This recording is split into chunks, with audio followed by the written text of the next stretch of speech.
Greetings, and welcome to Amplified, where we amplify the politics and the policies that are impacting Black and brown communities. We begin tonight with a very special guest, a member of Congress who is an avid champion for working people. Congresswoman Cori Bush brings the spirit of social justice movements to her policymaking seat. She wears many hats, from being a registered nurse to representing Missouri's 1st Congressional District. The Congresswoman also has made a name for herself on Capitol Hill with her progressive activism, outside-of-the-box thinking, and willingness to speak up, literally putting her values on the line. Representative Bush made headlines over the summer when she camped out on the steps of the Capitol for 4 days when the CDC's eviction moratorium expired. We covered it here on BNC. It brought awareness to the harsh reality of the millions of people struggling to pay rent in a pandemic economy.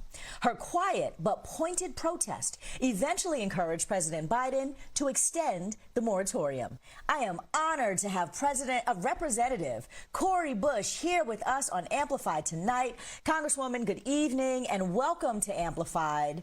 Now, in addition to bringing voice to the cause of so many struggling with housing insecurity, your actions show deep empathy, and you proved that protest can indeed move policy. So I'd love for you to start off by sharing with us how else that you're working to create room for more activism in the legislature. You know, first of all, just one thing that I said when I first came to Congress, actually before I was sworn in, I said that I wouldn't take off my activist hat. You know, I'm not going to put who I am as an activist on the shelf to be able to be a congresswoman. I married the two together, so I'm a politivist sitting in Congress. And so I bring that, with activists, there is that pressure.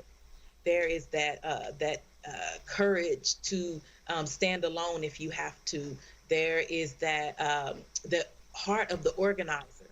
And so that's what I'm bringing to Congress. And I'm going to continue to do that, just like when I had to, it was just me and 5 other people who stood strong when we have 2 senators, Senator Joe Manchin, Senator Kirsten Sinema, who were totally against the Build Back Better Act, having the 2 of those bills, the bipartisan infrastructure bill, having the 2 of them together, and especially Senator Joe Manchin.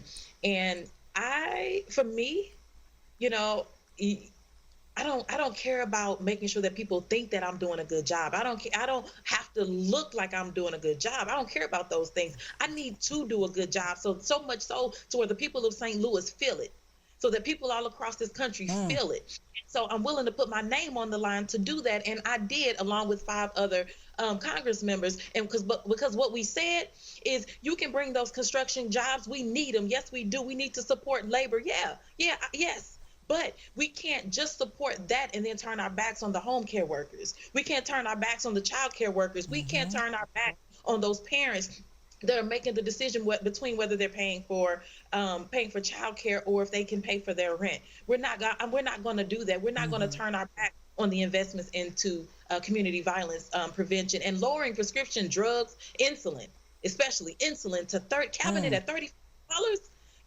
And we're talking about, we have to look at how this affects the Black community. These things affect the Black community the quickest. And if you're cutting child poverty by 40% by giving a child tax credit. So I put my name on the line. I didn't care who didn't like it, because when we get what we need, nobody will remember, nobody will remember, who was the one that stood against it. They're going to remember who was the one that stood up.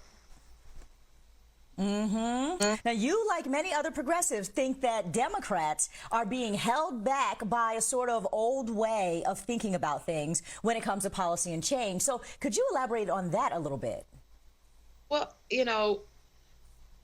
if we don't look at what happens to regular everyday people in this country, if we don't look at how white supremacy has the entrenched white supremacy in this country, how it has shaped and formed, structures in this country, institutions in this country, and the effects, if we don't look at that, then we're always going to, as a country, as a society, will always do harm.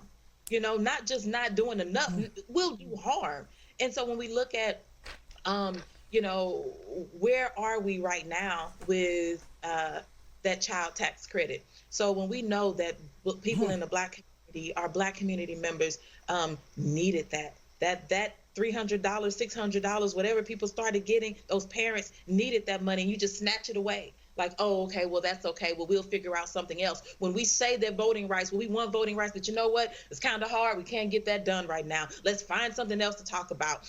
That's not good enough. And I don't care if you wear a D, a R, a L. I don't care what, or you don't wear any letter. If you are not a part of, if you have no affiliation to politics, okay, you still have to eat.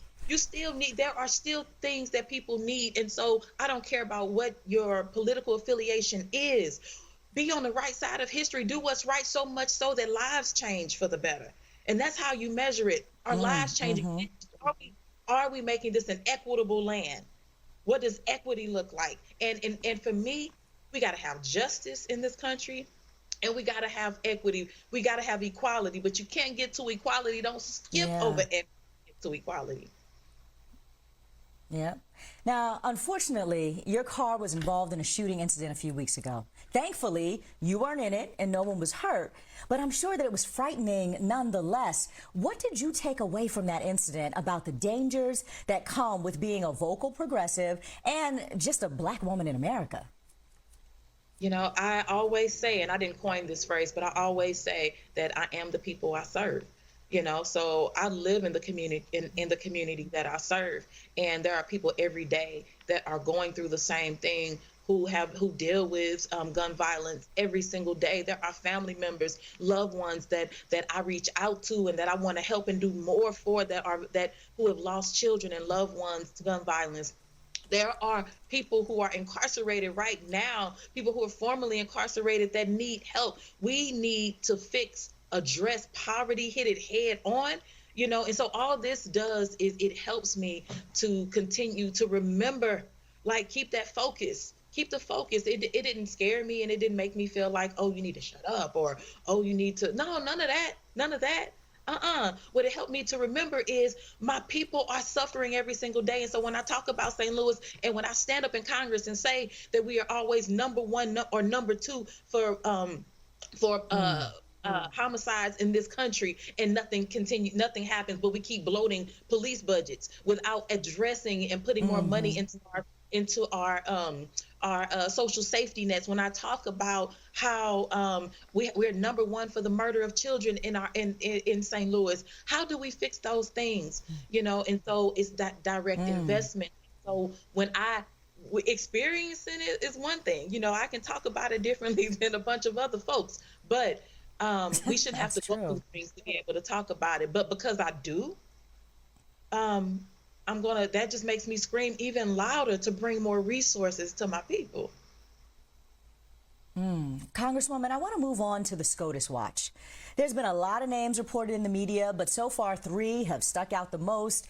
Judge Ketanji Brown Jackson of the U.S. Court of Appeals for the D.C. Circuit, who was on President Obama's Supreme Court shortlist back in 2016. California Supreme Court Justice Leandra Kruger, former Deputy Solicitor General, and Judge J. Michelle Childs of the U.S. District Court for the District of South Carolina, who, of course, is being championed by South Carolina Congressman Jim Clyburn and nominated for the U.S. Court of Appeals for the D.C. Circuit. But there are many others that are percolating as well.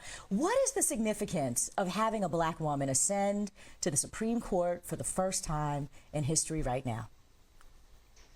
In its 228-year history, all but 6 Supreme Court justices have been white men. It is past time for a Black woman to sit on the Supreme Court, and not for a face, not for us to be able to check off on a list, oh, we accomplished that, or we got there too. And I can speak to this a particular way because I'm the first Black Congresswoman from my state. In the history of the state of Missouri, I'm the first Black Congresswoman, and I'm the first woman to sit in Congress from my district. So I understand that it's about more than just the look, or it's more than just the identity, but what are the values? What are the experiences that we bring to the table? That's why it's important to have a Black woman on the Supreme Court, because there are experiences that we bring There is culture, there is understanding that we bring that other folks that have not gone through our situations and experiences can't speak to. But it's more than just the identity, though. We also need we need a Black woman who has been strong on in the areas of criminal legal reform. We need a Black woman who's strong on protecting fundamental reproductive justice, who's been strong on protecting our right to vote, who's been strong on worker protections. That's what we need, because we need to know lives are changing, because we can feel the difference of having that person there. What's the point of us being there if we're going to do the exact same thing that anybody else has done? So out of 228 years, there has to be a difference in what that representation means. So I only have one more minute with you, but before we go, I just want to get your reaction to the disturbing news about bomb threats directed at more than a dozen historically Black colleges and universities. This happened on the first day of Black History Month, which led many to believe that this was a calculated incident motivated by race. And according to NBC News, the FBI has identified 6 minors who they call tech-savvy as persons of interest. What was going through your head when you first heard this news, and what needs to be done to protect Black institutions and bodies in this country from real threats?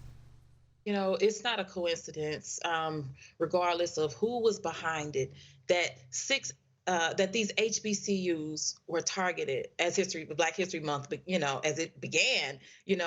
At the end of the day, white supremacy is threatened to its core by the strength and the resilience of Black institutions. So whether they were youth or whether they were adults, the core of it is actually it always will point back to white supremacy, a fear of Black knowledge and resistance that has remained prevalent through American history. And let me think, and when we think about it this way, bombs in our communities, that's a very real and it's an immediate concern, but especially for Black people, when we think about, when the organizing happened for the boycotts against Jim Crow back in Birmingham, Alabama, and 16th Street Baptist Church was bombed, ending the lives of 4 young girls. When we think about the Tulsa race massacre from 1921, how the history of bombs, when I think about the history, so what we can do, how do we keep our students safe? One, we have to push for more funding for our HBCUs. We were pushing for $40 million for HBCUs in the Build Back Better Act. We got all the way down to, I think it ended up being about $4 million or something like that, that was deemed okay. We have to be willing to fund it. We have to be willing to make sure that there's better housing and that our students have what they need. Our Black scholars have what they need. And my alma mater, Harrisville State University in St. Louis, was also one of those schools that was targeted. And I'm going to do everything in my power to make sure that those did this. Yeah, absolutely. That our children's their day was interrupted by something that just did not have to happen. But their safety is my concern. And so I will be pushing this forward, making sure that this doesn't happen again. The psychological violence cannot happen to our students. Congresswoman Cori Bush, thank you so much for joining us tonight. It was a pleasure, and I would love to have you back. Appreciate you.